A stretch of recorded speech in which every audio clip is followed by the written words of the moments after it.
how many joules of energy are needed to melt 250 grams of ice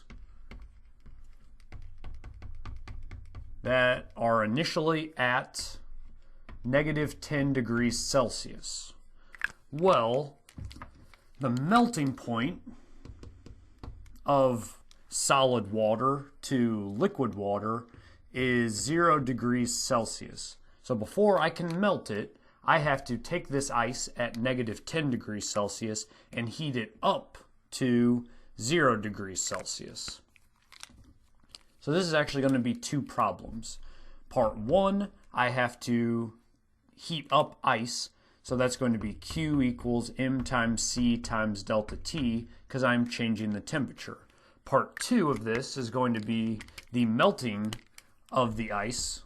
So that is going to be Q equals M times delta HF, and the total amount of energy required for this transformation is going to be the sum of these Q's. So Q total will equal Q1 plus Q2.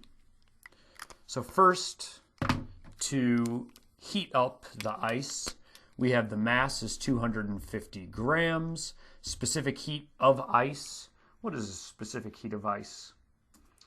It is 2.06 joules per gram degree Celsius. 2.06 joules per gram degree Celsius. And the change in temp is from 0, or well, the final temp is 0, initial temp is -10, so that is positive 10 degrees Celsius.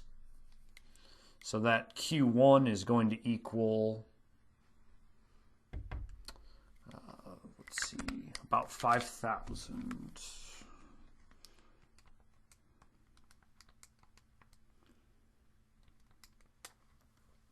So 5150. And then our second Q, the melting process. So it is 250 grams times delta HF. The heat of fusion of water is 334 joules per gram. And so 250 times 334 comes out to be 80,000 something. 250 times 334 is 83,500 joules. That guy should have been labeled joules as well. And then the sum of those two, so Q total is going to be Q1 plus Q2. So we have 83,500 plus 5150 equals 88,650 joules. And looking back to the original problem, I'd probably round that to 2 sig figs. So a great acceptable answer would be 89,000 joules for that process.